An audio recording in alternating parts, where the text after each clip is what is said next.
un ya viejo amigo, porque en este curso ya es la segunda vez que interviene el profesor Antón, Josep Antón. Y entonces no necesita prácticamente presentación.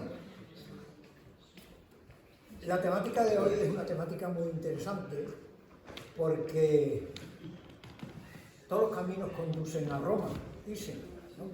Entonces Roma es la ciudad de referencia para la cultura occidental y todo, si no hemos ido a Roma, pues siempre hemos deseado ir a Roma, ¿no? Pues yo cuando no había ido estaba deseando de ir a Roma hasta que fui. Bien. Entonces él nos hace un paseo por la Roma eterna de siempre, que nos va a resultar muy interesante a los que ya hemos estado para rememorar y a los que no hemos estado para conocer. Dicho esto, el profesor Antón va a empezar rápidamente, pero yo quiero pediros algo, un pequeño favor. Y es que cuando acabe él, no os levantéis, por favor, y os vayáis, porque tengo algo muy importante que comunicar. No lo he comunicado antes, porque claro, no podía hacer propaganda de un acto estando este por el medio. No le íbamos a pisar al conferenciante de hoy el acto. Pero lo voy a hacer público aquí ahora, cuando acabemos, y después esta noche os voy a enviar la información a todos y cada uno, ¿no? De modo que todavía no me lo creo que vaya a ocurrir, pero va a ocurrir. Así que, Josep, muy bien. todo contigo. Muchas gracias. Bueno, buenas tardes. Lo primero, deciros que lo que vamos a hacer no es exactamente nuestro viaje. O sea, yo no voy a poner fotografías personales ni nada de eso. Vamos a ver básicamente la Roma monumental, arqueológica, relacionada con el mundo antiguo, ¿no? Perdona que te interrumpa un Sí. segundo. ¿Oye todo el mundo bien? Sí. Vale, porque si no te paso el micrófono. Vale. Si veo algún problema de sonido, me lo decís y yo elevo la voz. Entonces, os estaba diciendo que tranquilas y tranquilos, que no os voy a torturar con un viaje personal, que eso es otra cosa. Ha sido a raíz de varios viajes cuando se me ha ocurrido la idea de transformar muchas de las fotografías que ya tenía acumuladas en un material, digamos, podríamos decir didáctico, ¿no? Un material que sirva para conocer un poco mejor, básicamente, insisto, la parte relacionada con la Roma antigua. No me voy a meter porque sería muchísimo más amplio y desde luego no se podría hacer en una sesión, ni muchísimo menos. No me voy a meter con la Roma medieval, con la Roma renacentista, con la Roma barroca, que hay muchísimo y muy interesante, porque no da tiempo y porque quizá yo estaba más motivado en relación a la Roma antigua, ¿no? Que es básicamente lo que más he trabajado allí. El periodo tampoco es toda la historia de Roma, va a ser básicamente lo que vamos a ver, algunos monumentos, templos sobre todo, de la época republicana, algunos un poquito anteriores, otros de finales de la República y luego el inicio del periodo que se conoce como el Principado, que es la dinastía Julio-Claudia, la siguiente dinastía, la de los Flavios, y algo de la dinastía de los Antoninos. Es decir, estamos hablando de una franja de tiempo que va entre algún templo que es del siglo IV antes de nuestra era, antes de Cristo, y aproximadamente algunos monumentos que son de hasta el siglo II. Hay alguno, caso de la Basílica de Magencio, etcétera, hay alguno que es un poco posterior, pero en general básicamente lo que vamos a ver, que es lo que sobre todo se puede ver, se refiere al periodo se conoce del Alto Imperio Romano, el periodo del Principado y las dinastías, las primeras dinastías de emperadores romanos, Julio Claudia, Flavia y Antonina. Aunque las diapositivas tienen texto, como siempre hago en mis presentaciones, no os preocupéis, yo no las voy a leer enteras, me haré referencia a alguna cosa, pero nada más. Si alguien quiere seguir la lectura, lo puede hacer a la vez que mientras yo estoy hablando, y si alguien no sigue la lectura, tranquilamente yo voy a ir explicando las cosas, o sea que sin ningún problema. Y luego tengo que agradecer en primer lugar a Jaime Espinosa, un amigo que es el que hace estos estupendos carteles, que como siempre muy amablemente lo ha diseñado, lo hace muy bien, un diseñador gráfico magnífico. Las fotografías son algunas de personas que me han acompañado en los diferentes viajes que he hecho a Roma, algunas son mías y bastantes son de mi hermano Víctor Antón, que es un excelente fotógrafo y que tiene una mirada de fotógrafo magnífica, que capta mucho mejor de lo que yo lo podría haber hecho los monumentos, porque el problema de la Roma antigua, que cuando uno llega allí, de entrada lo que ve son piedras, de columnas más o menos rotas, y se queda un poco así como diciendo, ¿y esto es Roma? ¿Esto es la Roma imperial? ¿Esta es la Roma de las películas que hemos visto?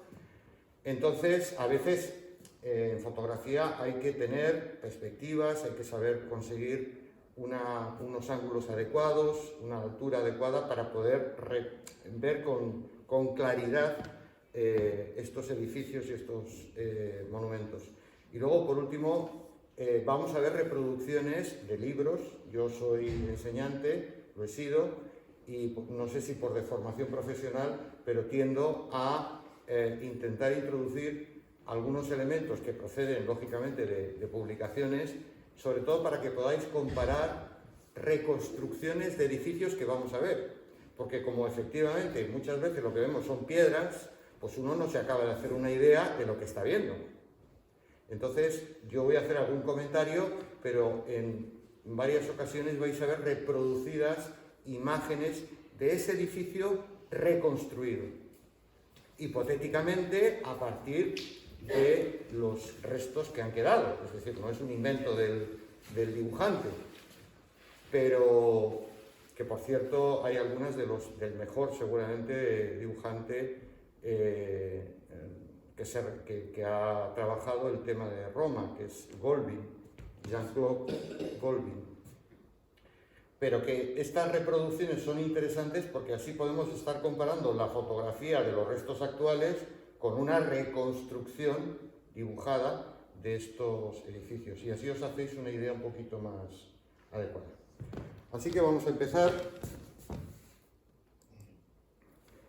Bueno, esto evidentemente no lo vais a leer, ya os decía yo, pero sí que me interesa que tengáis un plano general. Esto sería el plano general de la Roma antigua, del final de la República y del principio del Imperio, para que os situéis muy rápidamente, porque luego lo vamos a ir desgranando, ¿no?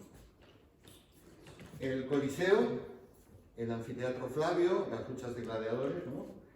El Templo de Venus y Roma, el Circo Máximo, la zona de los palacios imperiales, la zona augustana, la zona Flavia y la zona tiberina o tiberiana, la zona de los foros, los diferentes foros, el foro de Augusto, el foro de César, el foro de Nerva o transitorio, el foro de Vespasiano, el foro de Trajano, el mercado de Trajano, aquí veremos la columna de Trajano, la Basílica Ulpia, el Panteón, que es con el que acabaremos, espero, y el estadio de Domiciano. Me voy a dejar, nos van a aparecer, por ejemplo, el mausoleo de Adriano, entre otras cosas, porque es imposible. Yo he hecho una selección,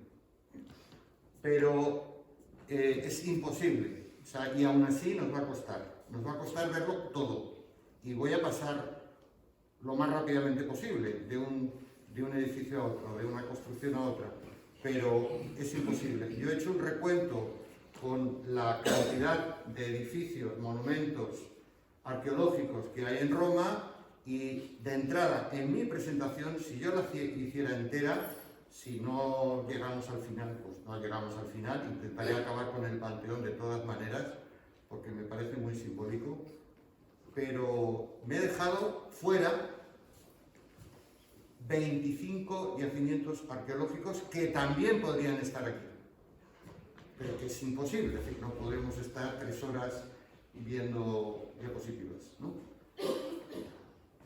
Y luego la isla Tiberina, que esta sí que la vamos a ver, la isla Tiberina, que es en el río Tíber, en este meandro del río Tíber, esta isla con 2 puentes, que ya veréis que tiene una historia curiosa.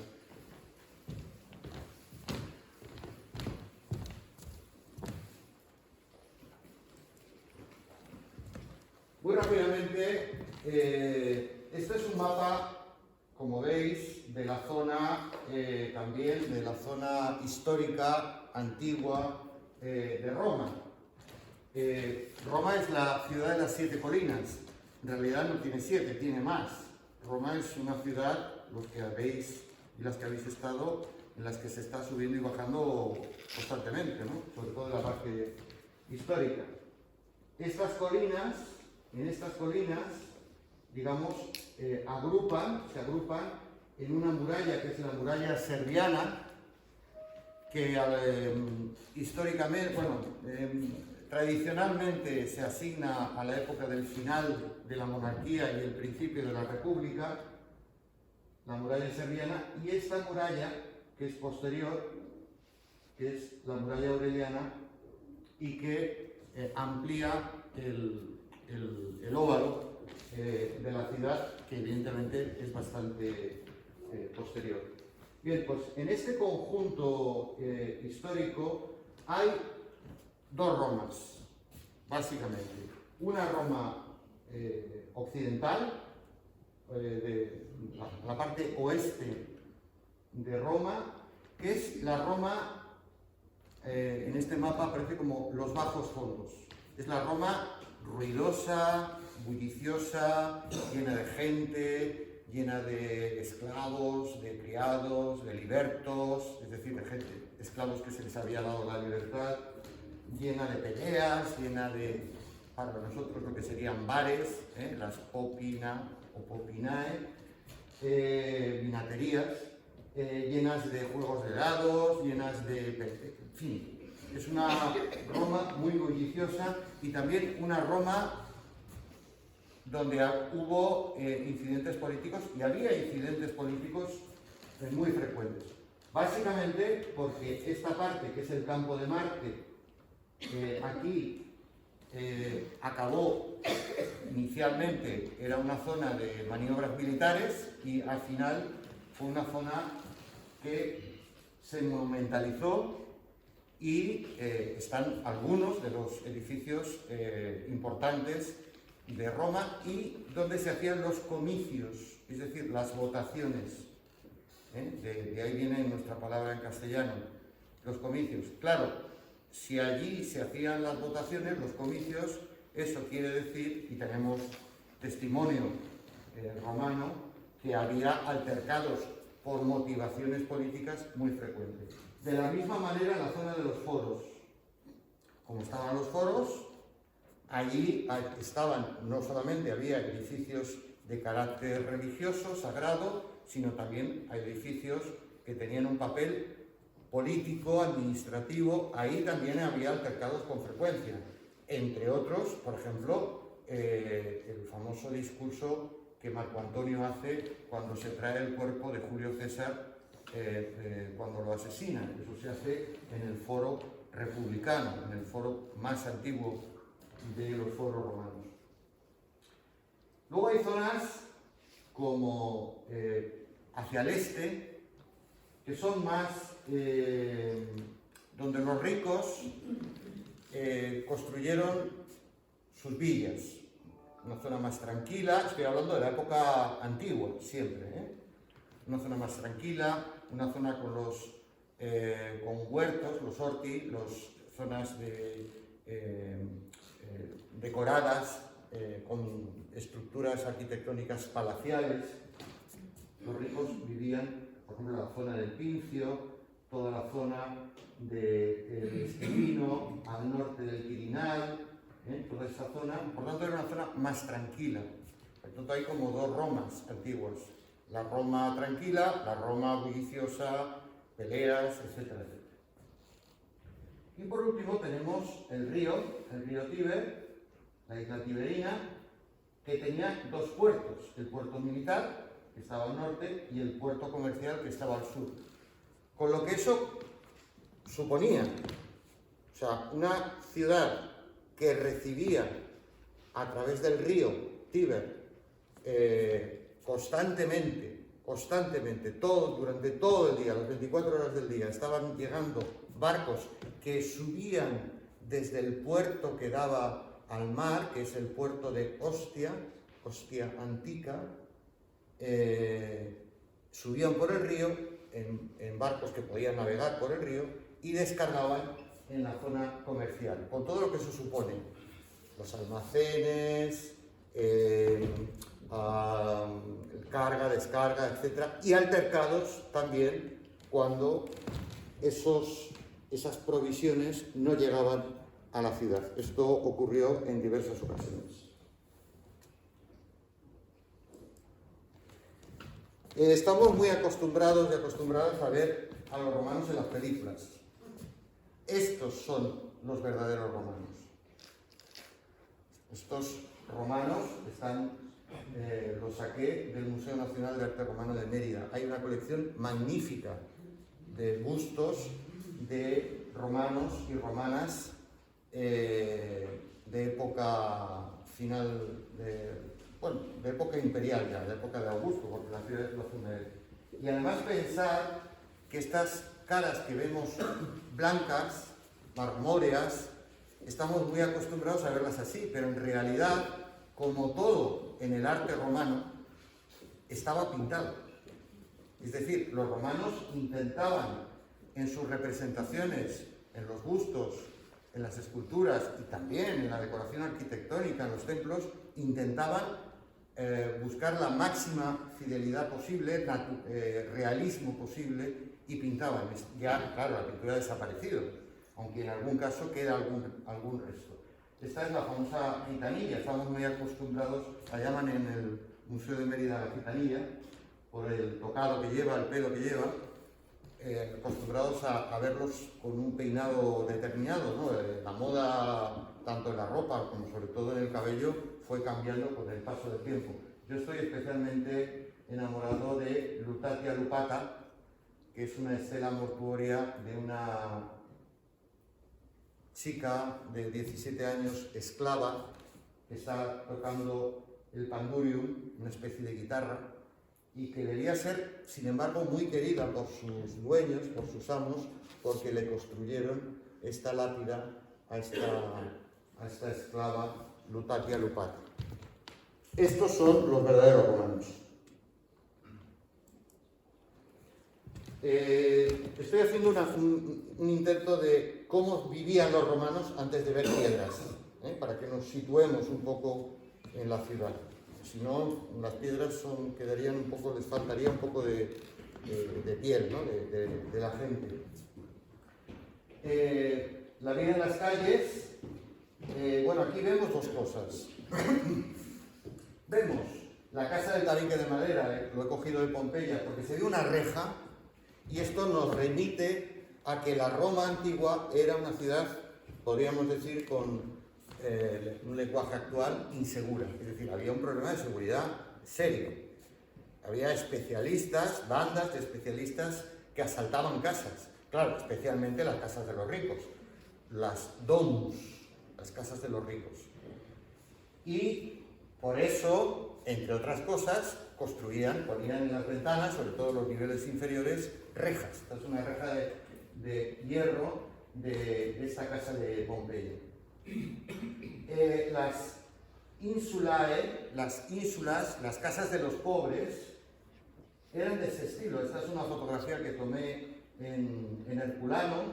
Fijaros que tenían 1, 2, 3, hasta 5 pisos podían tener.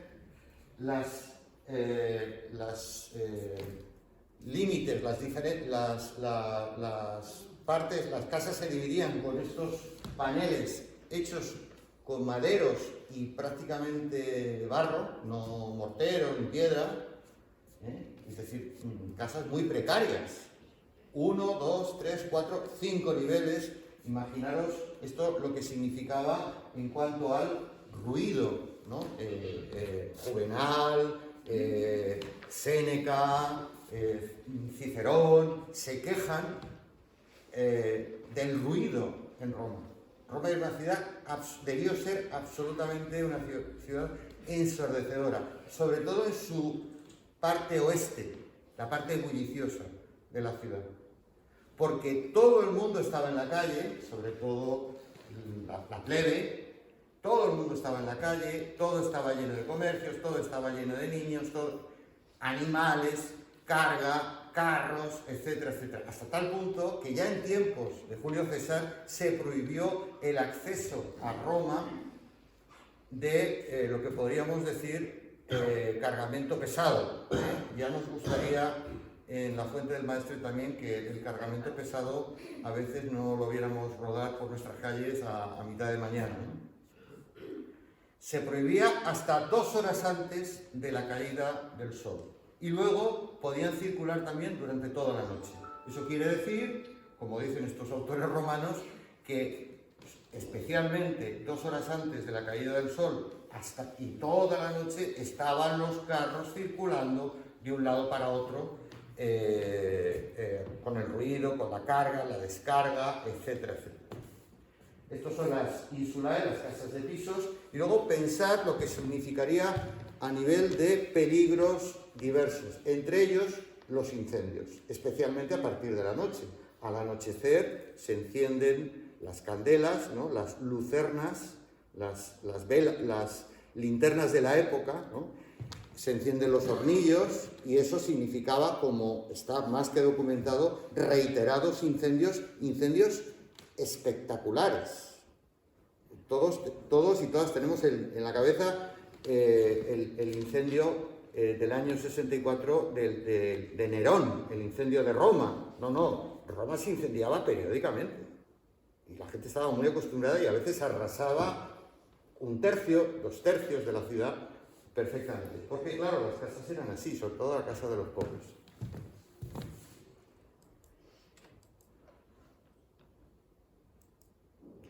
Sin embargo, las casas de los ricos eran diferentes, eran las domus.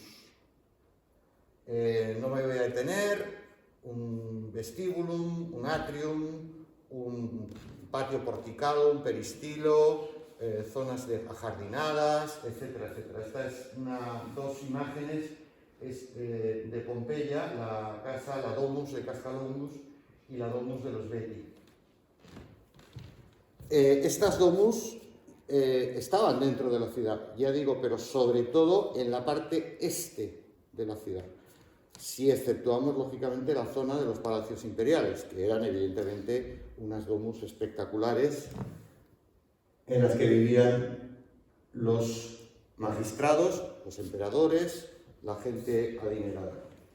Y luego estaban las villas, las villae. Las villas, esas sí estaban fuera de la ciudad, aunque estuvieran muy cerca de las murallas, pero estaban fuera de la ciudad. Intentaban reproducir las ventajas de una gran domus, pero en el campo. Ese es el origen de nuestras fincas actuales. son villas, en el fondo villas romanas. No me debe tener. Esta es la de...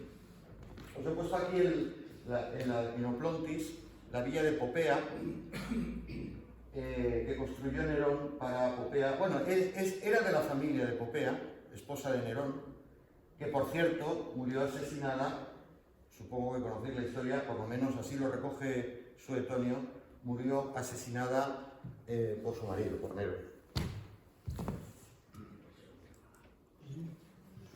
Los mercados, uno piensa que había un mercado central. Sí había mercados importantes, pero las calles estaban llenas de tabernae, de tabernas. Cuidado, la palabra sí viene del latín, pero no quiere decir exactamente lo mismo. Para nosotros una taberna es un sitio para tomarse unas cañas o unos vinos, eso sería una popina o popinae, una vinatería. Las tabernas en sí mismo eran tiendas de cualquier cosa. ¿Es posible que dieran algo de beber? Sí, era posible. Pero su función principal era la venta de productos de todo tipo, como veis aquí. Las calles estaban llenas, especialmente la zona de los foros. Nos tenemos que hacer a la idea de que un foro, claro que es un sitio donde hay templos de carácter religioso, claro que es un sitio donde hay actividades administrativas y políticas, pero también había tiendas, muchas, igual que había otras cosas, prostitución, en fin, peleas, ajustes de cuentas, había de todo en un foro, tiendas también. Y había también niños. Roma antigua debía estar llena de niños, unos jugando y otros en la escuela, es decir, en los soportales de las columnas de cualquier pórtico de cualquiera de los foros que os he dicho. El foro de Augusto, el foro de César, el foro de Nerva, el foro de Trajano. Ahí habría niños en la escuela, su maestro debajo de la zona porticada dando clase a unos cuantos. Tenemos mucha documentación sobre esto. Aquí tenéis una pintura romana de la Domus de Iulia Felix en Pompeya que muestra precisamente una escena de mercado con el pórtico y las columnas seguramente de un foro, del foro de Pompeya. Tenemos que hablar de todo, si hablamos de la vida de la ciudad, la vida de la gente. Estos son sitios donde iba uno a hacer sus necesidades. Si eras rico, probablemente tendrías uno individual, como este. Este es de Ostia Antica, de la zona del puerto, que es por cierto, hay mucha gente que va a Roma y se le olvida que en Ostia, que está a muy pocos kilómetros en la costa, hay una ciudad monumental espectacular, que también se puede ir, que se puede coger perfectamente un tren de cercanías y en media hora te deja en Ostia.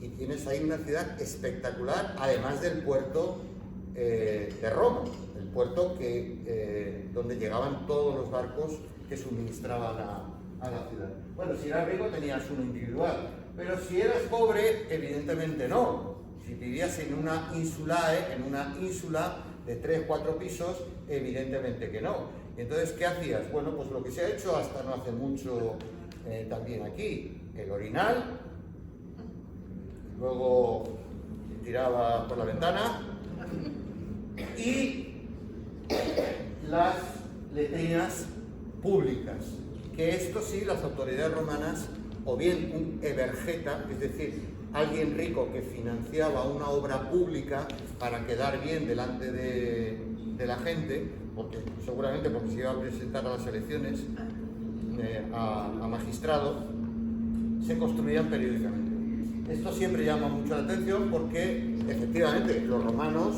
tenemos constancia de ello, estaban acostumbrados a hacer sus necesidades en grupo, no tenían ningún problema.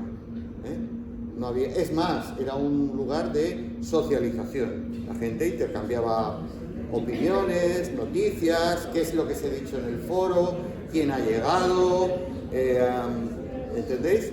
Bueno, pues esto se hacía en Roma sin ningún problema.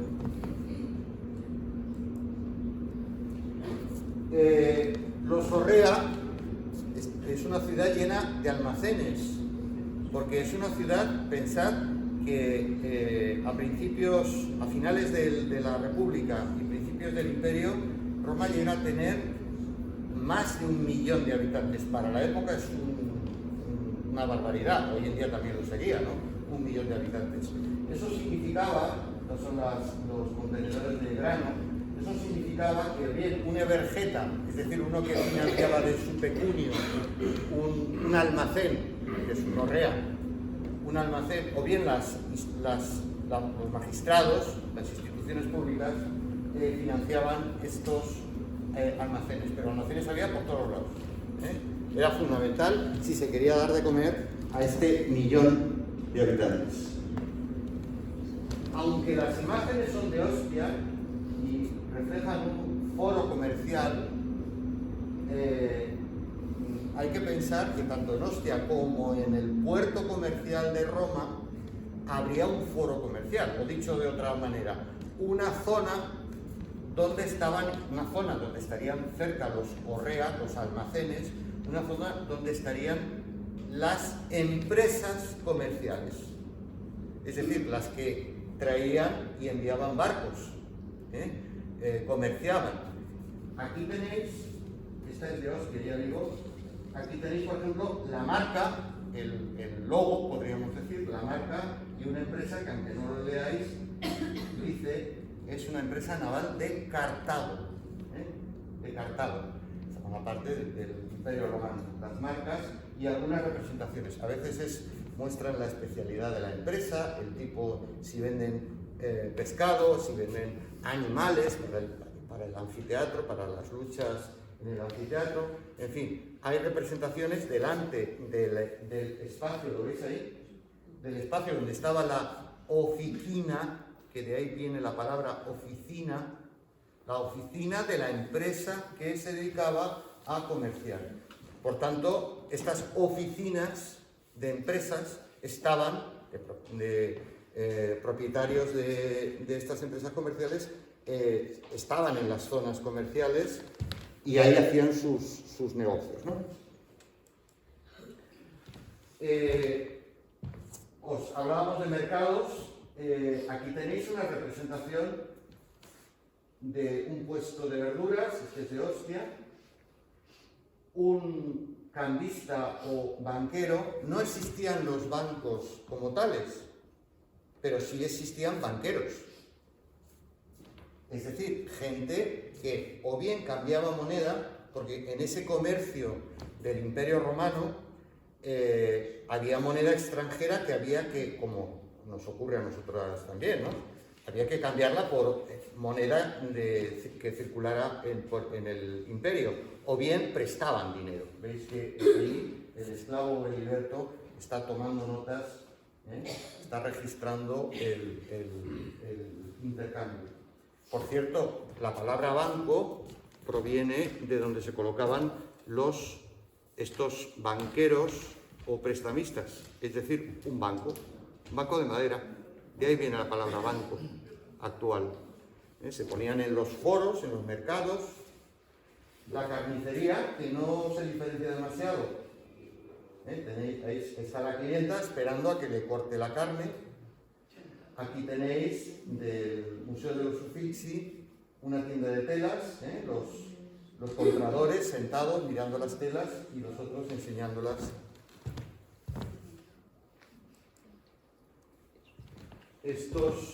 Estas son tabernae, es decir, tiendas que venderían de todo. En este caso concreto es de Tingat, de Argelia. Y esta es la famosa mesa o mensa ponderaria que está en el foro de Pompeya y en el que hay unos orificios que servían para poder legalizar o comparar desde el punto de vista legal si las cantidades, sobre todo de grano, eran las adecuadas. Es decir, alguien iba al mercado, compraba grano y si tenía dudas si la cantidad que había comprado era la correcta o le habían engañado, se iba a la mesa ponderaria, lo rellenaba allí y si daba el nivel era correcto, pero si estaba más bajo es que le habían engañado. Por eso las autoridades, ahí está la inscripción, tenían tenían esa referencia. En Zafra, recordáis que está la columna en la Plaza Chica, que eso se hace para la altura, seguramente para telas o objetos de ese estilo, o sea que no es... Eso es romano. Aquí tenéis, este sí es un mercado, en concreto este es de Nerón, llamado Macellum. Aquí tenéis una panadería, el panadero está vendiendo el pan. Hay dudas de si es un panadero o es un candidatus, porque en Roma cuando alguien se presentaba a una magistratura, lo que para nosotros sería concejal o alcalde, repartía pan. Tampoco se diferencia mucho a lo que pasa hoy en día. Repartía pan. Y este candidatus se piensa por el aspecto que tiene, porque va con una túnica. Podría ser no un panadero, sino un candidato, reparte pan y claro, y de paso te pide el voto. Y bueno, y esta es la romana de toda la vida. Bueno, la romana es romana.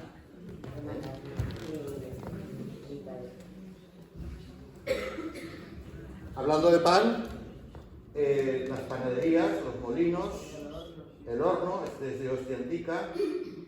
He puesto fotografías de Ostia en algunos casos porque se ve muy bien, pero hay que pensar que eso también lo podríamos ver en Roma. No ha quedado este tipo de restos.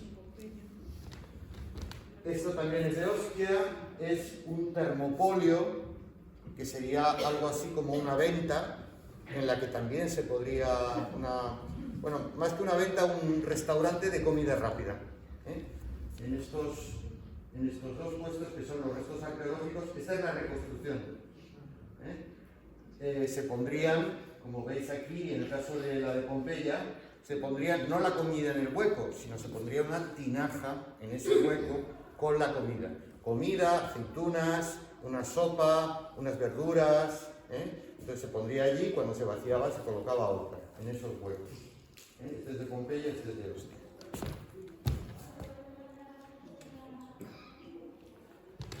Aquí están jugando a los dados en esta taberna. Se jugaba, los dados era el juego principal de mesa para los romanos. El juego de mesa era el principal, o sea, si los amantes apostaban, perdían dinero, en fin.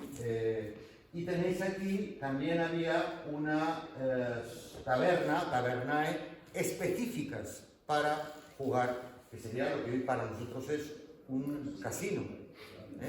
En este caso con un fastinus, con dos penes, que en este caso pensad que los penes en este caso no tienen un sentido sexual, digamos, era un símbolo de suerte. Y luego tenéis, bueno, aquí es una recreación de un termopolio, y luego tenéis aquí también una escena que a mí me gusta mucho, un termopolio, en la que hay un graffiti escrito, lo veis ahí. Dice puela, moza o camarera, esta copa. Ella va con, ¿veis? Va con el vino, esta copa. Y dice el otro, no, la mía. Están peleando, a ver a quién le sirve antes. Y dice ella, lo dice aquí, el que quiera, que la coja. Este está en la casa de Salvius, en Pompeya. El agua es fundamental en la civilización romana. Estos son arquetas romanas de Ostia, que de lo que nos hablan es de la tremenda obra arquitectónica romana dedicada al agua, tanto para sacar las aguas residuales de las ciudades.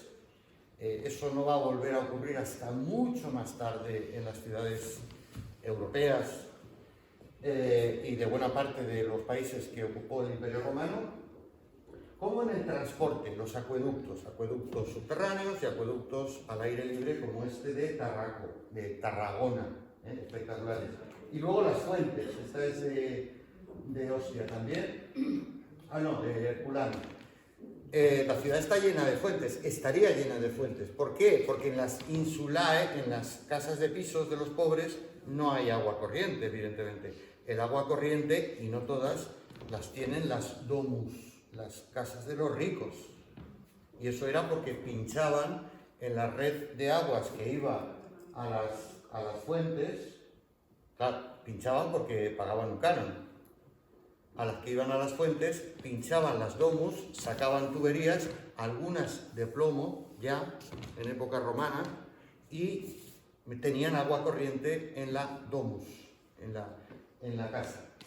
¿Qué hacían los pobres, la plebe, los esclavos, los libertos? Pues iban a la fuente, como hasta no hace mucho también, con los cántaros a por agua a las fuentes. La parte de la diversión, las termas, ¿qué hacían los romanos o cuánto se lavaban? Bueno, pues según los autores romanos, para la época los romanos se lavaban bastante, aproximadamente cada 15 días, 20 días, se lavaban bastante para la época. Pero, eso me refiero sobre todo a los pobres, pero siempre tenían la posibilidad de ir a unas termas. Las termas eran muy baratas. Aquí tenéis una imagen de las termas estavianas de Pompeya, la zona del estadio, donde se hacía gimnasia. Aquí tenéis unas termas para los baños, la zona, la natatio, la zona, la piscina de la zona fría, el frigidario, el frigidario, la zona templada, y la zona caliente. La zona caliente en unas termas era la que estaba más cerca del horno, que era el que suministraba calor a las termas. Cuanto más cerca del horno, más calor. Os he dicho que había muchos incendios, pues en época de Augusto se crearon 3 cuerpos en Roma militares o paramilitares. En el caso de los vigiles, es el primer cuerpo de bomberos de Occidente. Este cuerpo de bomberos, representado aquí, se encargaba durante el día y sobre todo por la noche, sbacchiari, los nocturnos, vigilar si había un incendio. Tenían sus cuarteles, como este de Ostia, que es la planta del cuartel de Ostia, de bomberos.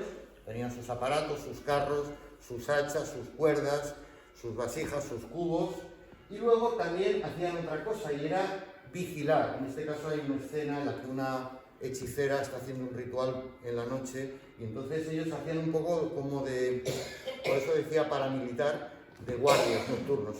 Luego Augusto también creó otros 2 cuerpos, os he dicho, esos sí que eran estrictamente militares y de seguridad, las castra urbana o las cohortes urbanas que vigilaban la ciudad, y luego las cohortes praetoria, las cortes de los pretorianos, que tenían sus campamentos, en este caso, en el noreste de la ciudad. Aquí hay un grafito que está en el campo de Marte, en Trastevere en concreto, al otro lado del río Tíber, un grafito que viene a decir algo así como, era en un cuartel de vigiles, que viene a decir: estoy deseando que venga el siguiente reemplazo, porque estaba muy cansado.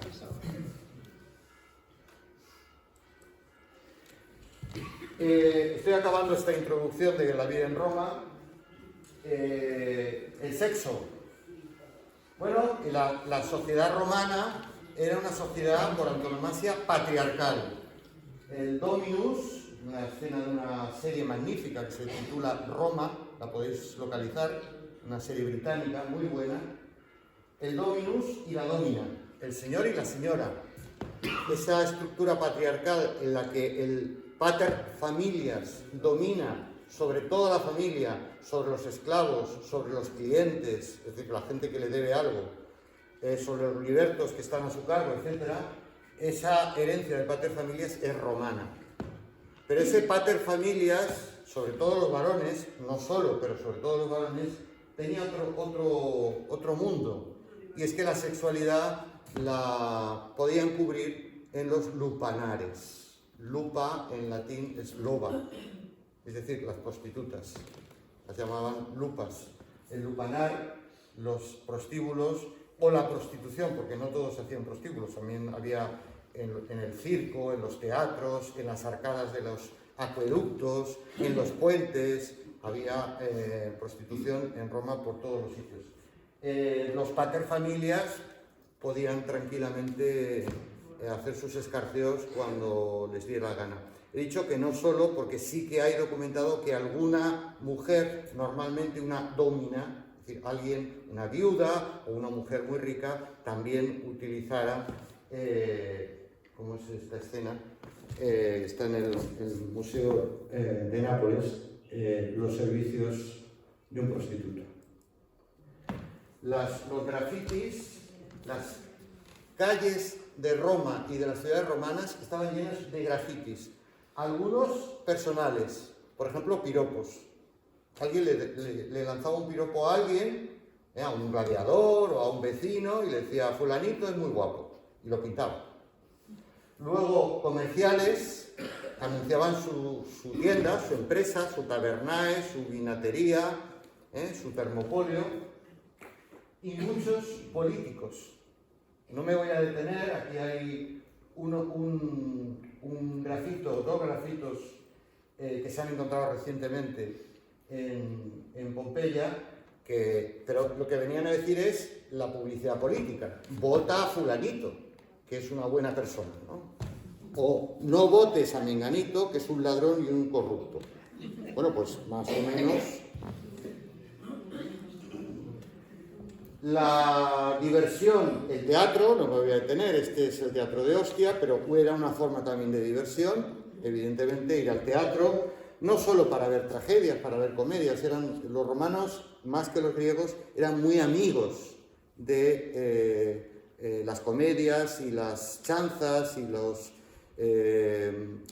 la música, etc. Estas representaciones se hacían en los teatros o en los odeones.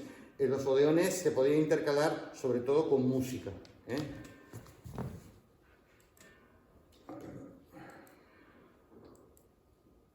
El circo, esta es del Museo Nacional de Madrid, los anfiteatros, las luchas de gladiadores y las luchas contra animales. Estas ludi circenses se hacían en los anfiteatros, las luchas contra animales, las luchas entre gladiadores y también la ejecución de los reos. La ejecución. En Roma no se tenía en la prisión a los reos. Si estaban condenados, se les ajusticiaba. O sea, no había prisiones, edificios con gente que pasara allí muchos años. No. Si estabas condenado a muerte, te liquidaban rápido. ¿Dónde? En el anfiteatro. En la zona intermedia, empezaban por la mañana y acababan por la tarde-noche.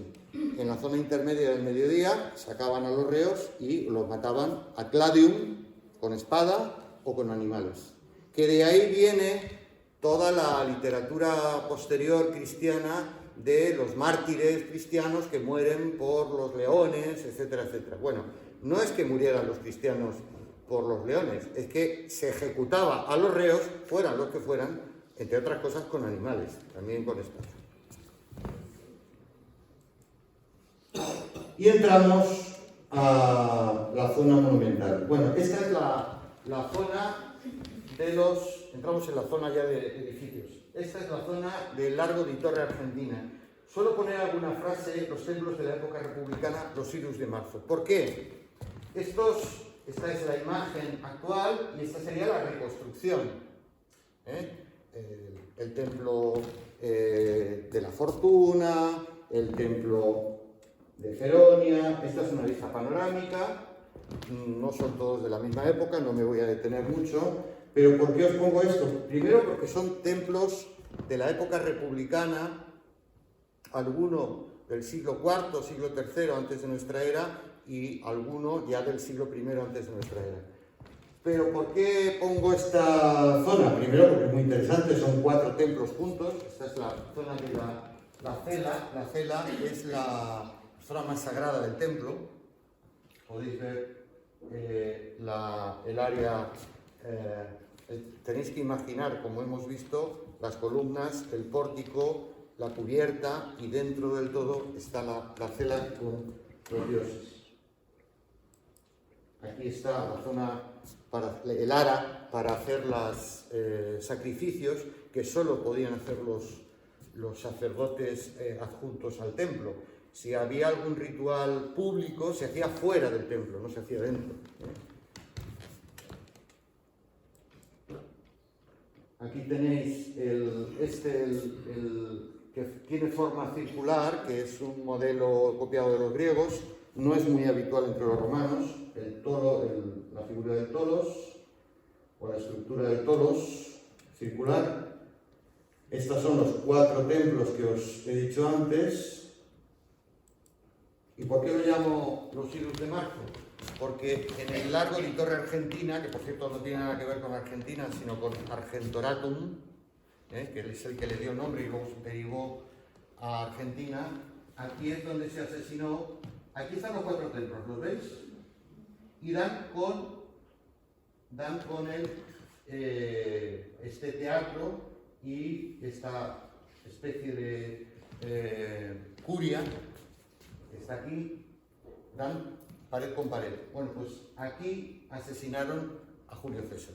La famosa escena de que Julio César es convocado y Bruto y sus seguidores lo asesinan. No en el foro, al foro lo trasladan después, al foro republicano. Y es allí donde Shakespeare recoge la escena en la que Marco Antonio hace un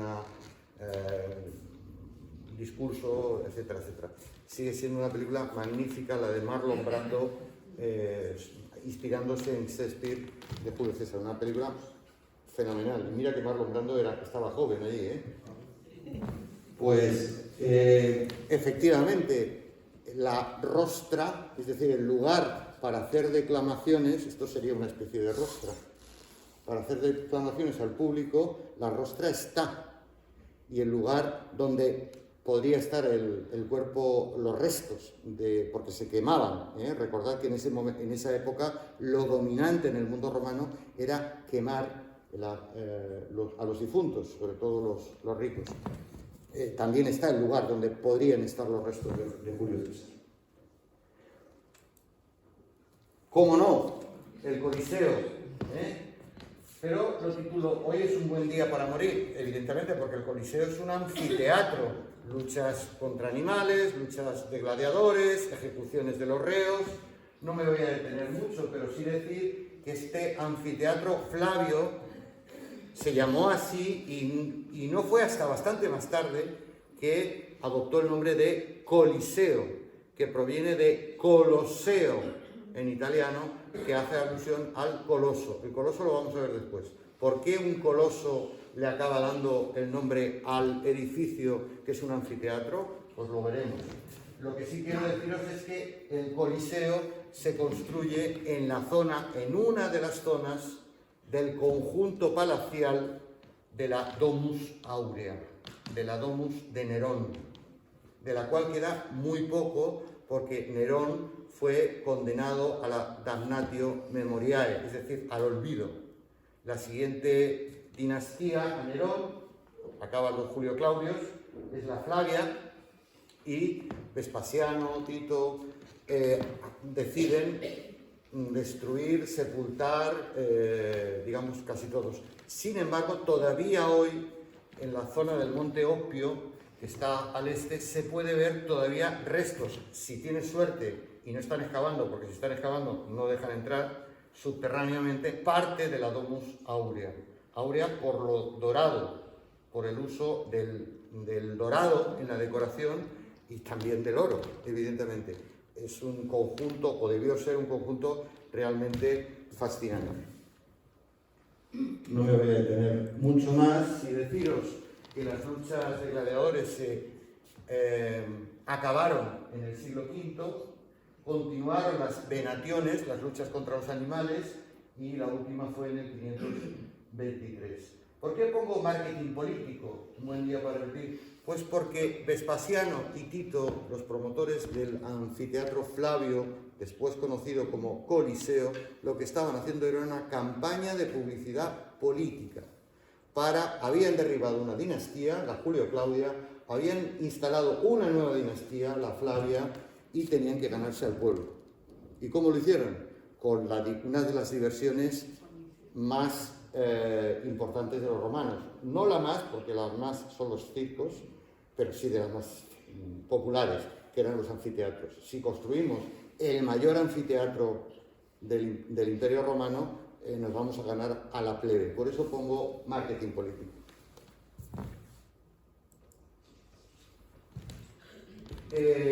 No voy a entrar en detalles, recordar que los anfiteatros, y desde luego el anfiteatro Flavio, estaba cubierto por velarium, es decir, por toldos. De hecho, en la propaganda, hay una escena en Gladiator en la que dos políticos están viendo el programa del anfiteatro Flavio, del Coliseo, y están viendo quién va a pelear.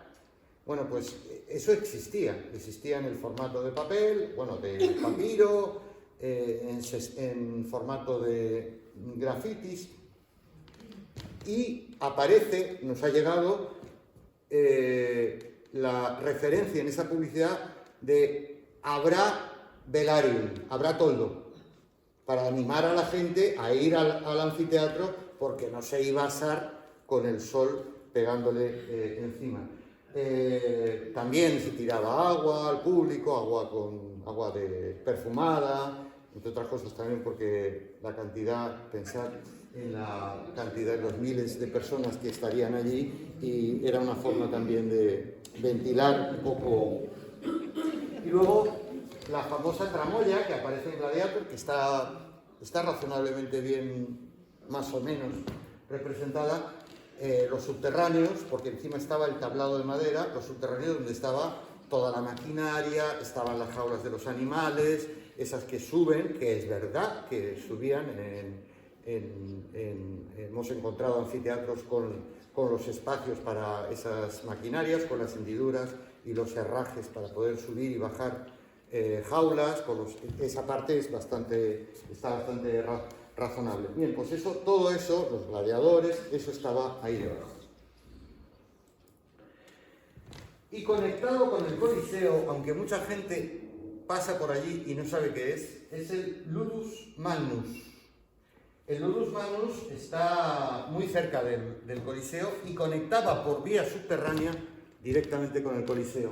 En el Ludus Magnus los gladiadores tenían su cuartel. Los gladiadores que iban a pelear en el anfiteatro. Y tenían su cuartel. Y tenían, lo que se ha podido reconstruir, tenían una pequeña arena, un espacio, pequeña relativa, porque cabían 3.000 espectadores, lo cual quiere decir que si uno no podía financiar los juegos, los Ludi Gladiatori en el anfiteatro, que debía costar un pastón, por lo menos podía contratar en el Ludus Magnus un pequeño espectáculo. Pues bien, eso se hacía en el Ludus Magnus, además de tener el cuartel de los gladiadores, es decir, las viviendas. No me voy a extender porque este es un tema largo, pero sí reivindicar este lugar. Y es en esta zona donde está el Coloso. El Coloso que dio nombre al Coliseo o Coloseo. El Coloso era Nerón, estaba a la entrada del vestíbulum de la Domus Aurea una estatua, no recuerdo si de unos 30 metros, metálica, y que representaba a Nerón como dios Sol o dios Apolo. Bueno, cuando se hace una de las santuarios de los templos que vamos a ver, para el de Venus y Roma, este coloso se traslada y se coloca más cerca del anfiteatro Flavio. Se le cambia la cara de Nerón para que no lo identifiquen. ¿Recordáis? Damnatio memoriae, borrar de la memoria a Nerón. Se le pone una imagen representando al dios Apolo o Sol, y ese coloso que está allí durante siglos es el que le va a acabar dando el nombre al edificio Coliseo. El arco de Constantino está muy cerca del Coliseo, ¿lo veis? Este es muy famoso, se ve enseguida. ¿Por qué digo un milagro, pero de qué Dios? Porque el arco de Constantino se construye, los arcos triunfales son arcos conmemorativos de un evento extraordinario, normalmente una victoria militar. En este caso, Constantino ha ganado en una guerra civil interna de los romanos a Magencio en el año 312 y sugiere al Senado que construya el arco. Digo sugiere porque claro, había dado el golpe de Estado, había tomado el poder y le dice al Senado, que me hagáis un arco y que habléis de mí. ¿Por qué digo, pero de qué Dios? Porque en el arco de Constantino, en el texto, aparece la referencia de que él ganó la batalla del puente Milvio a Magencio por inspiración divina.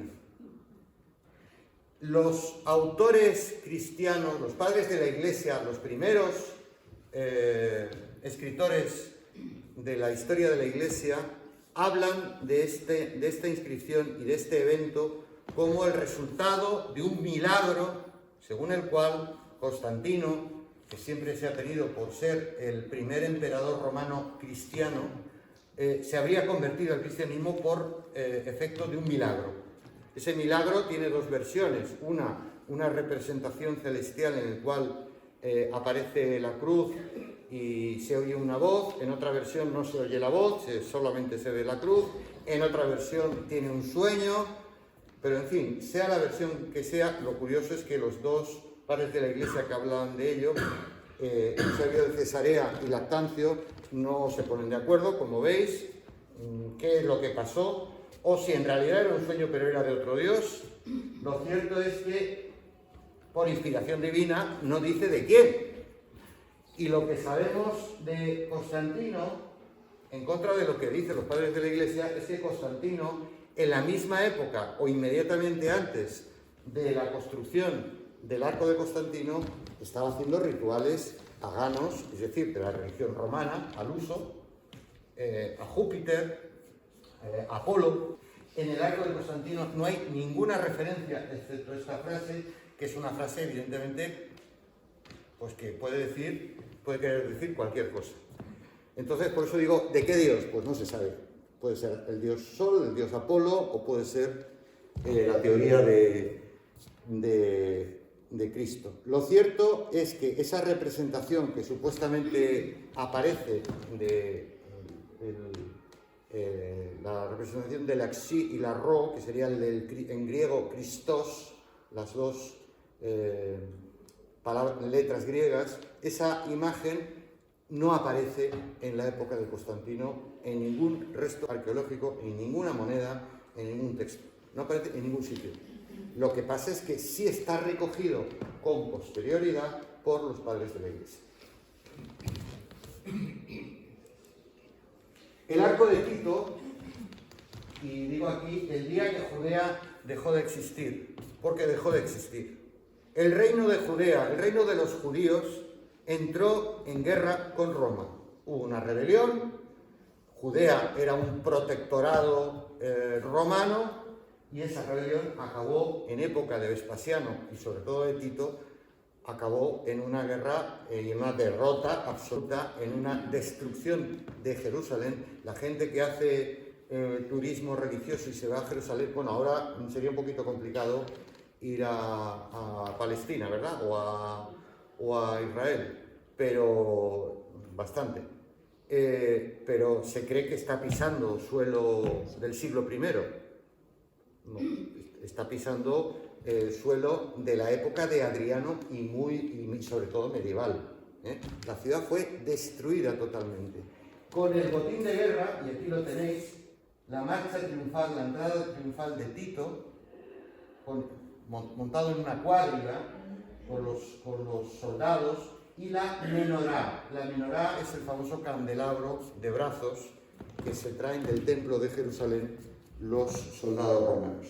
En honor o en nombre, en recordatorio de la derrota de los judíos, que es cuando dejó de existir Israel, Tito levantó este arco. Aquí lo tenéis, el Senado y el pueblo romano al divino Tito Vespasiano Augusto, hijo del divino Vespasiano. Aquí tenéis una vista del arco de Tito desde el Tablinum. Este es el arco de Tito, que está al principio de lo que se denomina el foro republicano. Hay varios foros, pues el foro republicano, la entrada es por el arco de Tito. El arco de Septimio Severo, que está muy cerquita, está en la parte justo contraria del foro republicano, tiene una peculiaridad. No me voy a detener mucho. Septimio Severo también lo hace para recordar su victoria sobre los partos, pero digo aquí, la condena al olvido, la damnatio memoriae. ¿De quién? En el texto del arco pone en honor a Septimio Severo, a Caracalla, y no aparece Geta, está borrado. ¿Por qué? Porque Caracalla, que fue el siguiente emperador, hijo de Septimio, asesinó a Geta a su hermano, y lo condenó a la damnatio memoriae, al olvido.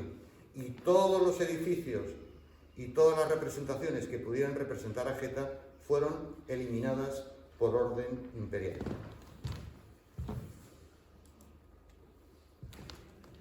El templo de Venus y Roma, aquí tenéis una vista panorámica, es este,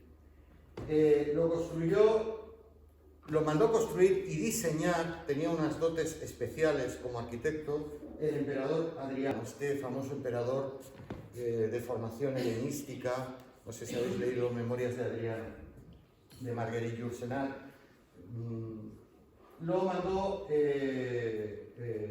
y diseñó Adriano. Pero he puesto, si criticas al jefe, corres peligro. ¿Por qué? Porque el arquitecto oficial de la familia imperial, que ya estaba en activo y que hizo realmente obras importantes, le hizo críticas al emperador por el diseño que había hecho del templo de Venus y Roma. Por cierto, el más grande de toda Roma. Lo único que queda es esto. Como consecuencia de ello, este arquitecto, Apolodoro de Damasco, lo suicidaron. Es decir, el emperador ordenó que lo liquidaran porque le había criticado el templo. Aquí lo tenéis, el templo de Venus y Roma tenía dos celas, dos áreas sagradas, una enfrente de la otra. La que se ve aquí es la representación de la que contenía la estatua de Venus. Venus está siempre ligada a los orígenes de Roma por toda la historia de Eneas, etcétera, que si queréis lo comentamos después. Esta es una vista panorámica. Algunos de estos templos fueron reutilizados, algunos bastantes, reutilizados luego por la Iglesia Católica. Esta fue durante mucho tiempo la iglesia de Santa Francesca Romana. Y eso, en parte, la ventaja que ha tenido es que al menos han mantenido el edificio. Es decir, las iglesias que están sobre templos romanos han podido preservar de alguna manera estructuras arquitectónicas y decorativas de algunos de los templos romanos. En otros casos, pues no ha sido tan beneficioso porque los han remodelado o casi destruido, ¿no? La zona de palacios imperiales, antes al principio señalaba que está al lado de los foros, tiene estas tres áreas. Aquí estuvieron la dinastía Flavia, Domiciano, Tiberio, Calígula, Claudio, Nerón. Fijaros, esta es la vista actual y esta sería la reconstrucción de esta vista actual. La zona del estadio, la Domus Augustana, la Domus Flavia y la Domus Tiberina. Por eso os decía que a veces uno llega a los sitios, ve las piedras y dice, ¿y esto qué es? Bueno, pues esto era el conjunto palacial de los Flavios, la zona más espectacular de la Roma monumental. Esta es, para que os hagáis una idea, la Domus Flavia, una parte de los de los palacios imperiales, que era la zona de representación, es decir, la zona pública, donde el emperador residía. Habéis visto que antes estaba a la mitad de la zona de los palacios imperiales. Y estas son fotografías de las pinturas que adornan la domus. Esta es la parte interior de la domus augustana, la domus tiberina, al fondo el templo de Apolo, lo que queda del templo de Apolo, zonas ajardinadas, etc. Y esta es la parte del estadio, también conocido como hipódromo o viridarium de Domiciano. Realmente es una zona espectacular, no es un circo. Si fuera un circo, aquí en medio tendría una espina, un muro en torno al cual daban vuelta las cuadrigas. No es un circo, es un estadio.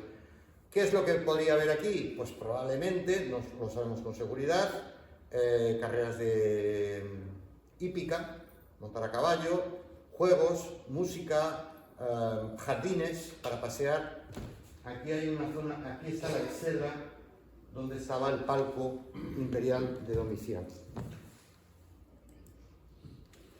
Estos son la zona de los foros imperiales, no voy a detener mucho, el foro de Trajano, el foro de Augusto, el foro de, este es el de Nerva, el transitorio, el de Vespasiano o foro de la Paz, la Curia Julia, que ahora la veremos, el foro republicano, que es el antiguo, la Basílica Julia. Cuando digo Julia es que es la dinastía de los Julios, de donde provenía Julio César.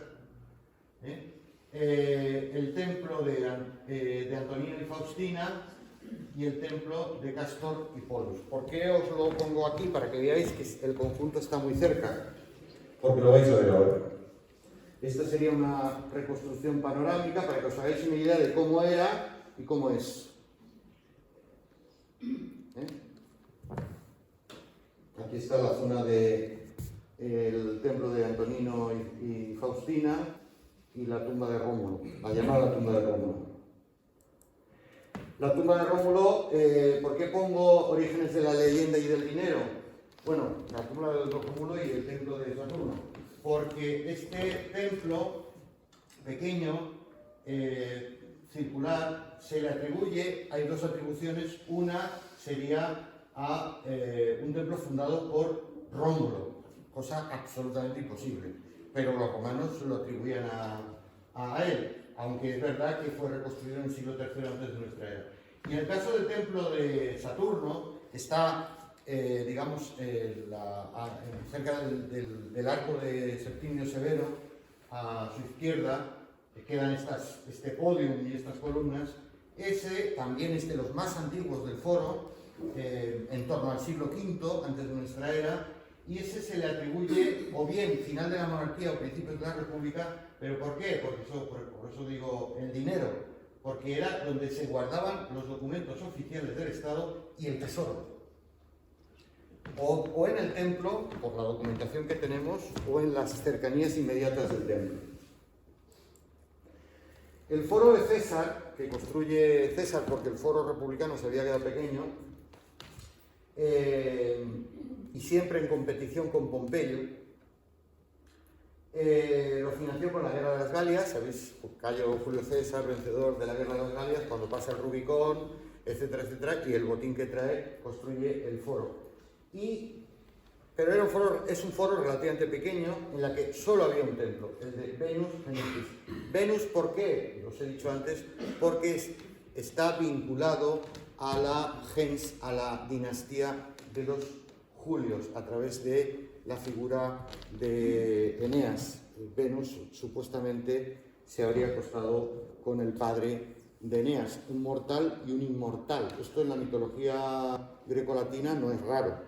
En esa mitología no es extraño que un mortal y un inmortal y un dios se acostaran y tuvieran hijos, que serían, lógicamente, algo así como semidioses.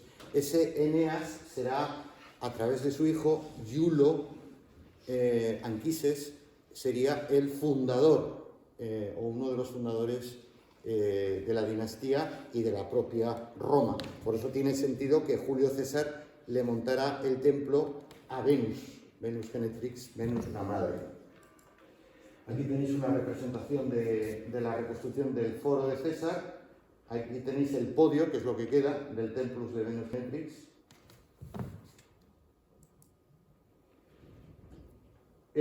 Las diversas reconstrucciones, la anécdota es que había una estatua ecuestre de Julio César, pero en realidad no era Julio César, era una estatua que Julio César había arrebatado de Grecia y era de Alejandro Magno. Le quitó la cabeza y le puso la suya.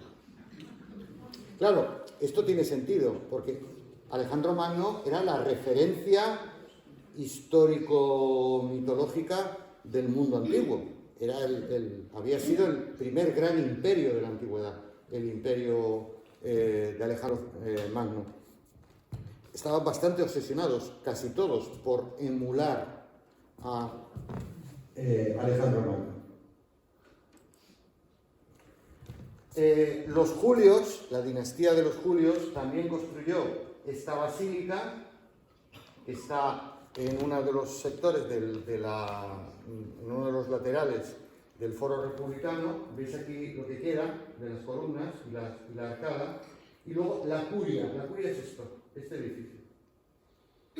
La curia Julia y la basílica Julia. La basílica, ¿para qué? Para reuniones, para procesos judiciales, para actividades sociales, ya lo veréis, en el caso de Trajano, incluso para dar clases, para hacer subastas. O sea, la basílica que le da nombre a la palabra adaptada o adoptada por el cristianismo de edificio religioso no tenía para los romanos carácter religioso, tenía carácter administrativo, jurídico, legal, incluso comercial, pero no religioso. Lo que adaptaron al cristianismo fue la planta del edificio, la estructura. Por eso se habla de planta basilical. Y luego la Curia Julia, a pesar de que es un edificio no muy grande y bastante austero, fue durante mucho tiempo el Senado, donde se reunía el Senado.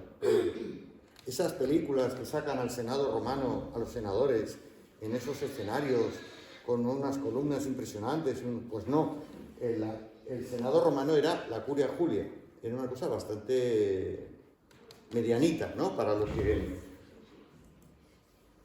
el Foro de Augusto, que está relativamente próximo, detrás de la Curia Julia. Aquí tenéis la reconstrucción del templo que le dedica a Marte. ¿Por qué? Porque Augusto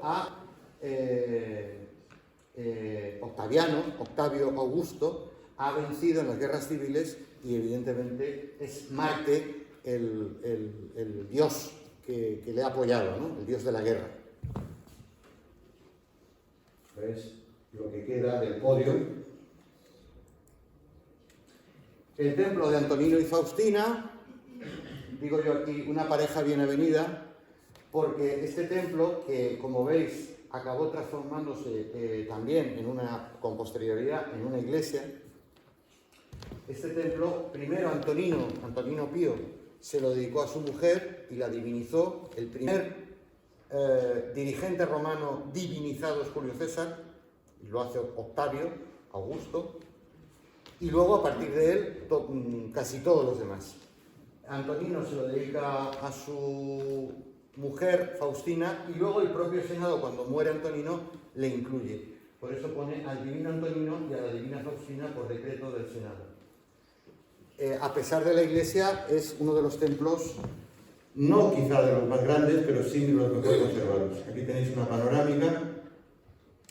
El templo de Vesta, que me preguntaban hoy por él, el templo de Vesta, esta es la reconstrucción.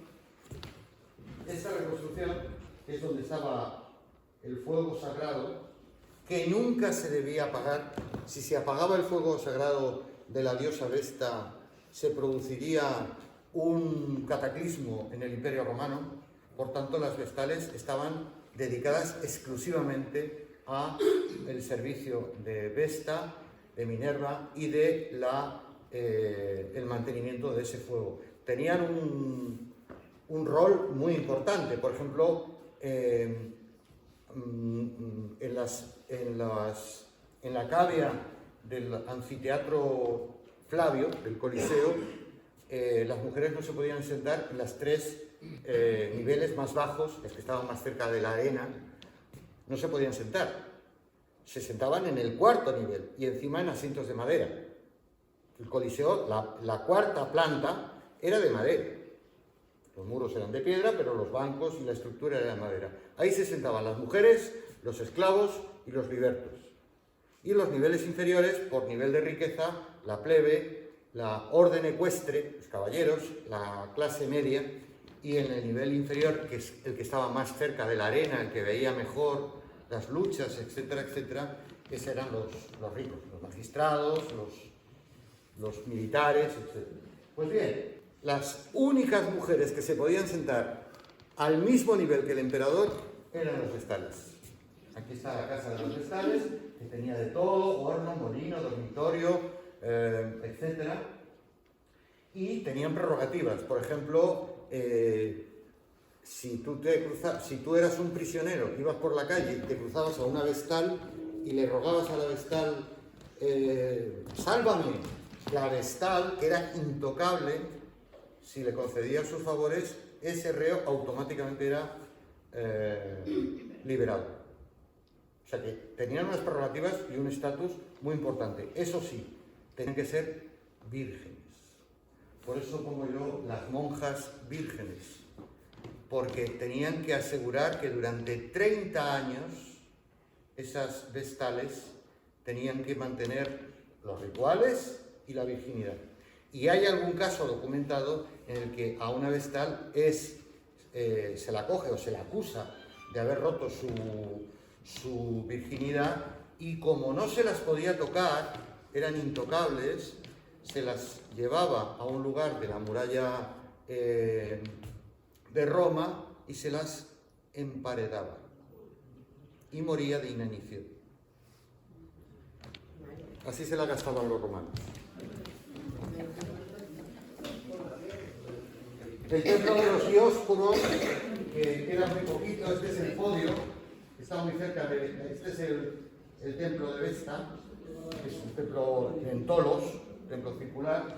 Bueno, pues este es el de los Dioscuros, el podio, no queda más. ¿Por qué digo los gemelos que salvaron Roma? Porque está basado en un mito en el cual estos dos gemelos, Castor y Pollux, ayudan a Roma a vencer en una batalla, la batalla del lago Regilo, y dicen que estos iban montados a caballo y que estos gemelos semidioses, hijos de Zeus y de Leda, luego se les vio paciendo sus caballos en el foro de Roma y desaparecieron. Entonces, este mito, que por cierto yo creo que es bonito, este mito es el que generó la construcción del templo de los Dioscuros. La basílica de Magencio, lo que es suyo es para mí. Magencio construyó esta basílica, que es un edificio espectacular, que está al final del foro republicano, no forma parte del foro, pero está en la continuación. Una basílica, es decir, edificio, cuestiones administrativas, jurídicas, etcétera, etcétera, etcétera. Pero Magencio pierde ante Constantino, ¿os acordáis? Y cuando pierde y Constantino se hace con el poder en Roma, ¿qué hace? Lo que es tuyo es para mí. La estatua de Magencio continúa, se le quita la cabeza y se le pone la cabeza de Constantino. Como veis, este emperador, supuestamente cristiano, se la gastaba fina. Y por cierto, que en las cercanías se descubrió la cabeza de Constantino, que es esta. Esta es el circo, la villa imperial, el templo de Magencio, mientras estuvo reinando. Por eso lo pongo el emperador que pudo reinar. Pudo reinar si no le hubiera derrotado Constantino, pero se construyó una buena residencia mientras pudo. Voy más rápido. El tabularium, por eso pongo el reino de los papeles. Lo que queda del tabularium es esta parte. Esto ya es posterior. Esto está al final, en la zona del Palatino, el Monte Palatino, al final del Foro Republicano, pero se conserva bastante. De hecho, dentro están los museos capitolinos. Y era uno de los archivos de tabulae, que eran placas de bronce en las que estaban grabadas leyes, decretos, etcétera, etcétera. Por eso pongo el reino de los papeles. Tabulae. El foro y mercado de Magencio, este es el actual, esta es la reconstrucción. El mercado de Magencio se conserva relativamente bien, para lo que la parte de la basílica del foro no, pero la parte de lo que llaman mercado. Lo que pasa es que yo digo un centro comercial, porque tradicionalmente se le ha atribuido por la existencia de tabernae en su interior. Aquí en los niveles inferiores y superiores hay dentro tabernaes, que evidentemente lo eran. Pero yo creo que, ahora no recuerdo bien, pero puede haber 30 tabernae, 30 tiendas. No justifica para nada el tamaño del edificio. Y además hay indicios de que en esta zona se daban clases, esto pertenecería al foro de Trajano, se daban clases de élite. La gente rica que había hecho una formación específica con un pedagogo, con un magíster contratado por su familia, cuando acababa toda su formación básica, digamos, retórica, oratoria, etcétera, etcétera, etcétera, pasaba a estudios especializados en las basílicas. Por eso sabemos que además las basílicas también tenían una función educativa, eso sí, de élite. En este caso, las clases se daban aquí. Y digo un centro comercial porque es dudoso que el conjunto del edificio fuera para tabernae. Y alguna interpretación considera que en realidad era un edificio multiusos, es decir, administrativo, que con toda seguridad tenía, y también comercial, porque cada vez que se iba a la zona de la basílica de Trajano, pues la gente se tomaba un vino, claro. Aquí tenéis la basílica, y es esta. Esto es lo que queda, y esta es la reconstrucción. Esta es la Basílica Ulpia. Sabemos también que se daban clases porque estos dos edificios anexos, en la parte donde está la torre de Trajano, eran bibliotecas. Y si no recuerdo mal, una con textos en griego y otras con textos en latín. Por tanto, es probable que ejerciera ese papel de actividad educativa. Pues esto es lo que queda. Pero que es mucho, es decir, que cuando estás allí a pie de obra, esta sería una reconstrucción del interior de la basílica. Esta es la actual de esta reconstrucción, y la zona que os decía de las tabernae, y de donde se impartirían clases en una de las exedras del edificio. La columna de Trajano, ¿la habéis visto? La columna de Trajano la piensa como el lugar donde van a enterrarle cuando muera. En el interior tiene una escalera con unos espacios. Lo que cuenta son sus guerras contra los dacios. ¿Por qué digo imitando al jefe? Es decir, a César. Porque César ya había escrito De Bello Gallico, es decir, la historia de la guerra de las Galias. ¿Qué hace Trajano? Cuenta su historia, probablemente por escrito también, pero no nos ha llegado, y lo que vemos representado en la columna de Trajano es en realidad un cómic de su propia historia de la guerra de los dacios. Por eso lo he titulado Imitando al jefe. Arriba del todo estaba la estatua de Trajano, obviamente, y la Iglesia Católica, para variar, usurpó el uso de la columna, eliminó, hizo desaparecer la estatua de Trajano y colocó a San Pedro.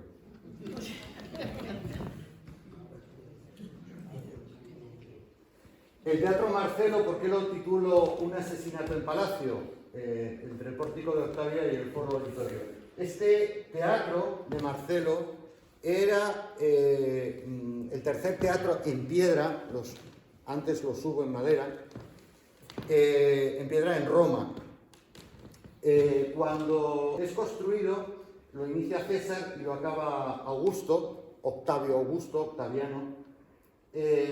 ¿Por qué lo hace? Porque cuando él lo acaba Augusto, primero por acabar la obra de César, porque él se considera sucesor de César, y segundo porque quiere honrar a su sobrino, el hijo de Octavia, su hermana, al cual él literalmente había decretado, había planteado que iba a ser su sucesor. ¿Qué ocurre? Que Marcelo murió en circunstancias extrañas y se quedó sin sucesor. Por eso, bueno, aquí al lado del teatro está el templo de Apolo. Después de una peste que eran frecuentes en Roma, se construye, de lo que queda es esto, el templo de Apolo Mediceo, es decir, de Apolo médico, y lo que queda también es el podio del templo de Belona. La gente cree que cuando va a Roma se va a encontrar dioses griegos o griegos traducidos, reinterpretados por los romanos. No, en Roma y en toda Italia hay muchísimos dioses que sobreviven de la antigua religión romana o latina anterior a la influencia griega. Uno de ellos es el templo de Belona, que era la diosa de la guerra. Hay muchos lugares que no tienen correspondencia con los dioses griegos y son propios de los latinos.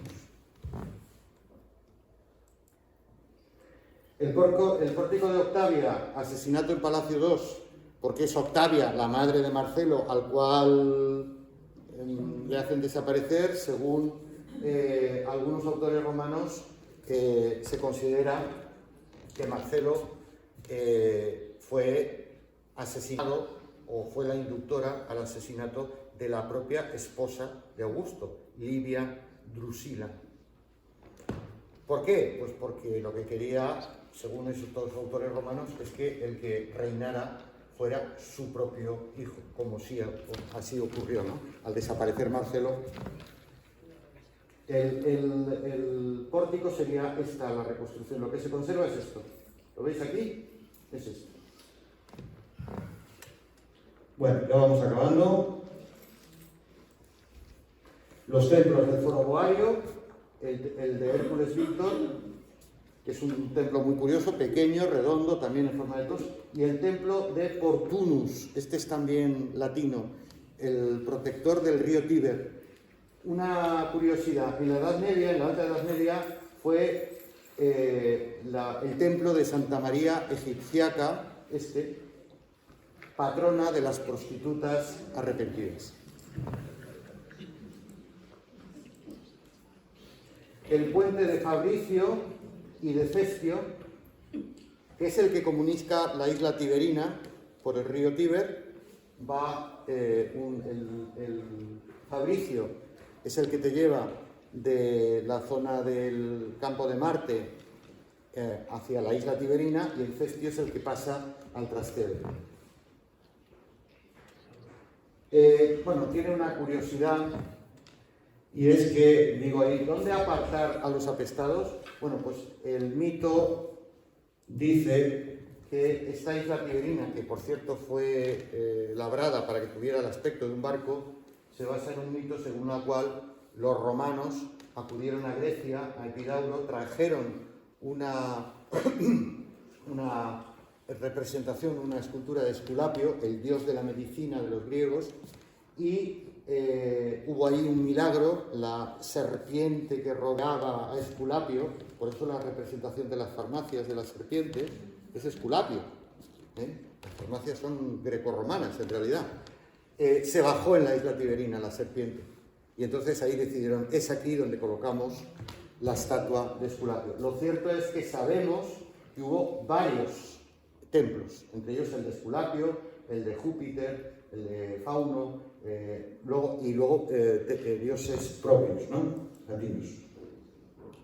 Aquí tenéis la zona portuaria comercial, no me voy a detener, solamente quiero hacer una mención. Estos son los orrea, los almacenes, la zona de embarque y desembarque. Este monte es el monte Testaccio, está al lado de la zona portuaria. ¿Por qué? Porque cuando se desembarcaba en el río Tíber la mercancía, prácticamente toda iba en contenedores, digamos, de cerámica, ¿no?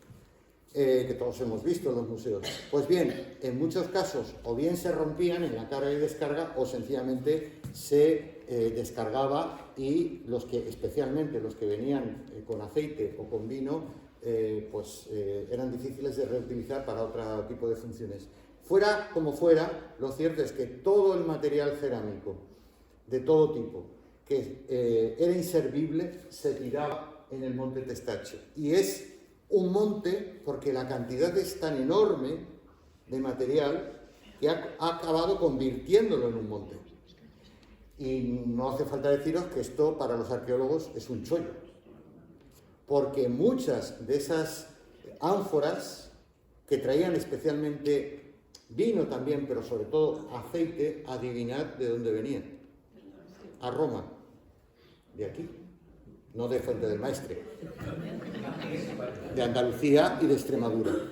Era la gran productora de aceite que consumía en la megalópolis de Roma. Muchas de esas cerámicas están enterradas en el monte Testaccio y los arqueólogos van sacando poco a poco, porque es muy complicado, pero tenemos la suerte que los vendedores con frecuencia estampaban su sello en la cerámica y por eso tenemos datos de dónde es la procedencia. Así que los extremeños estamos ahí. La columna de Marco Aurelio intenta imitar Marco Aurelio, este que asesina Cómodo en la película de Gladiator. Bueno, este es Cómodo y este es Marco Aurelio en Roma, en los museos capitolinos. Bueno, sabéis, Marco Aurelio no fue asesinado por Cómodo. Es más, Marco Aurelio quería a su hijo y de hecho le acabó cediendo la corona cuando ya falleció, probablemente de peste. Marco Aurelio, no lo asesinó. Como veis, imita un poco ese modelo de una columna que cuenta las batallas, en este caso, contra los germanos. Por cierto, que en la parte de arriba estaba Marco Aurelio. Una vez más, llega la Iglesia Católica, quita a Marco Aurelio y coloca a San Pablo.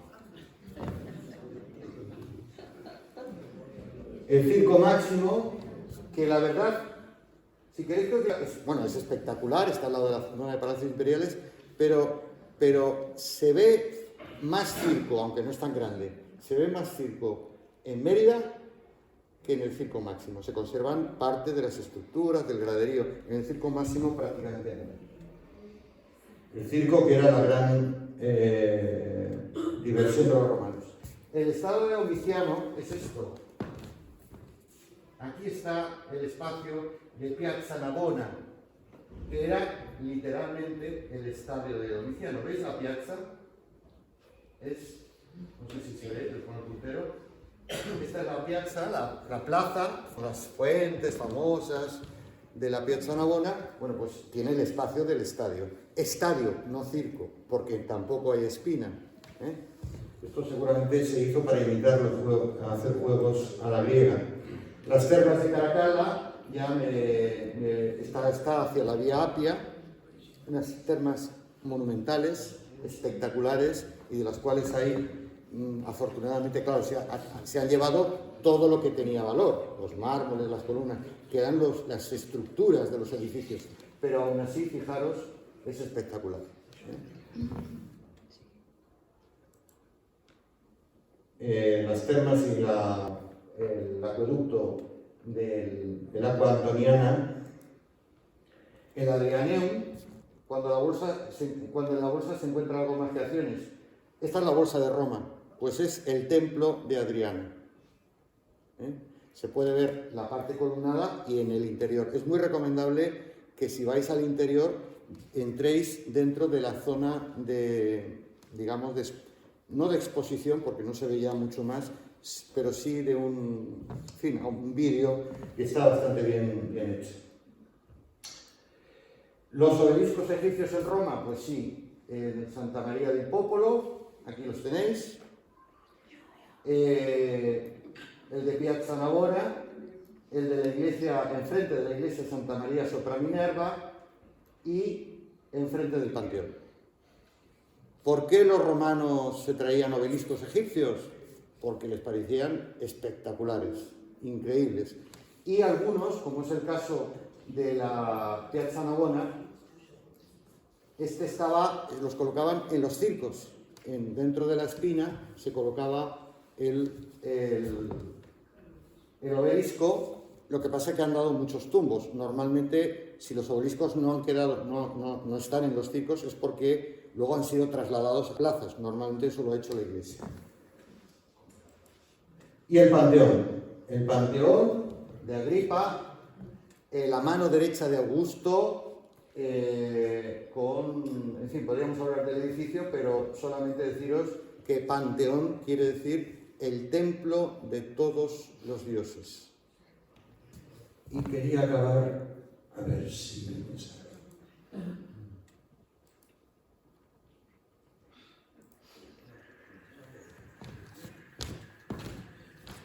En los equinoccios,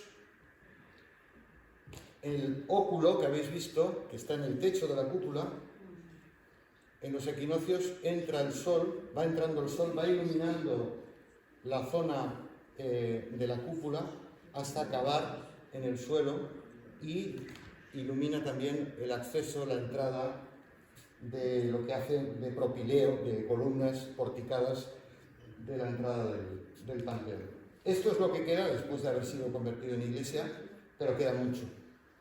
Es decir, para podernos hacer una idea de... Es verdad que luego Adriano lo reformó mucho, pero la estructura básicamente parece ser que se mantiene, ¿no?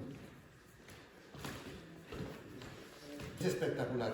Tiene un desnivel de 30 centímetros el suelo para que cuando el agua entra por el óculo evacúe y salga fuera. Y con esto acabamos.